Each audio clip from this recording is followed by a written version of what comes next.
दोस्तों, एक बार एक गुरु अपने शिष्य के साथ कहीं से गुजर रहे थे। चलते चलते वो एक खेत के पास से गुजरे। खेत बहुत अच्छी जगह पर था। वहां की जमीन बहुत उपजाऊ थी, पर उस खेत की हालत देख के लगता था कि उस खेत का मालिक उस पर जरा भी ध्यान नहीं देता है। पूरी तरह से उजाड़ सी हालत थी उस खेत की। खैर, दोनों को बहुत प्यास लगी थी, तो वो खेत के बीच में बने एक टूटे फूटे घर के सामने पहुंचे। दरवाजा खटखटाया। अंदर से एक आदमी निकला। उसके साथ उसकी पत्नी और 3 बच्चे भी थे। सभी फटे पुराने कपड़े पहने हुए थे। गुरु ने पानी मांगा। उस आदमी ने उनको पानी पिलाया। फिर गुरु ने उससे पूछा कि भाई साहब, आपके पास इतना बड़ा खेत है, ना वहां पर कोई फसल है, ना फलों के कोई पेड़ हैं, आखिर आप अपना गुजारा करते कैसे हैं? आदमी ने जवाब दिया, जी हमारे पास एक भैंस है, वो काफी दूध देती है, उसको बेच के कुछ पैसे मिल जाते हैं और बचे दूध का सेवन करके हमारा गुजारा चल जाता है। क्योंकि शाम काफी हो गई थी, तो गुरु और शिष्य ने रात को वहीं रुकने का तय कर लिया।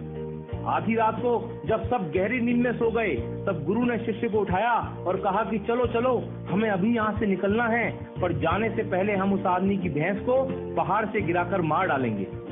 ऐसा करने का शिष्य का जरा भी मन नहीं था। उसे यह बहुत गलत लगा, पर वो गुरु की बात को टाल नहीं सका, तो वो भैंस को मारकर रातों रात वहां से गायब हो गए। ये बात शिष्य के मन में बैठ गई थी। 10 साल के बाद वो शिष्य एक सफल आदमी बन गया, तो अपनी गलती का पश्चाताप करने के लिए और उस आदमी की मदद करने के लिए अपनी कार से उस खेत के सामने पहुंचा। पर वहां उसने देखा कि उजाड़ खेत एक शानदार फलों के बगीचे में बदल चुका था। टूटे फूटे घर की जगह एक शानदार बंगला खड़ा था।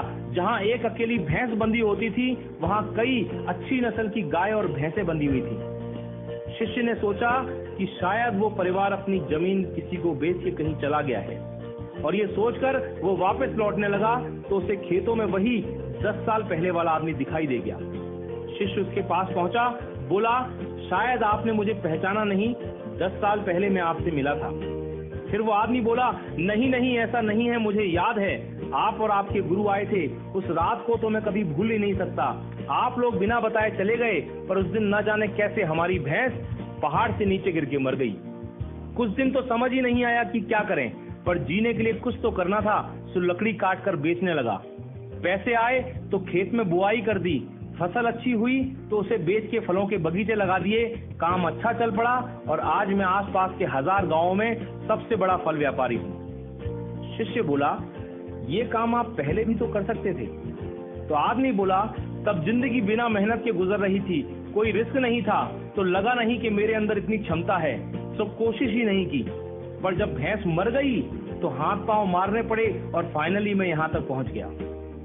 दोस्तों, कई बार हम भी परिस्थितियों के इतने आदी हो जाते हैं कि उसी में जीना शुरू कर देते हैं, चाहे वो कंडीशन कितनी भी बुरी क्यों ना हो। यहाँ तक कि हम अपनी नौकरी से कई बार इतनी नफरत करते हैं, पर फिर भी उसे पकड़े पकड़े जिंदगी बिताने लगते हैं। कई बार नए अवसर के बारे में हम बस इसलिए नहीं सोचते क्योंकि पुराने से हमारा दाल रोटी का खर्चा निकल रहा होता है। हम डरते हैं रिस्क लेने से, और सिर्फ इन्हीं वजहों से हम कभी अपने फुल पोटेंशियल को रियलाइज नहीं कर पाते।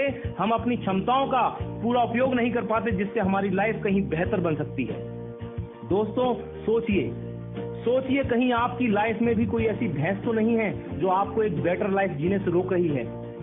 आपने कहीं उस भैंस को बांध के तो नहीं रखा है, और यदि लगे कि ऐसा है तो आगे बढ़िए, हिम्मत करिए और काट के फेंक दीजिए उस रस्सी को जो आपको बांध के रखी हुई है।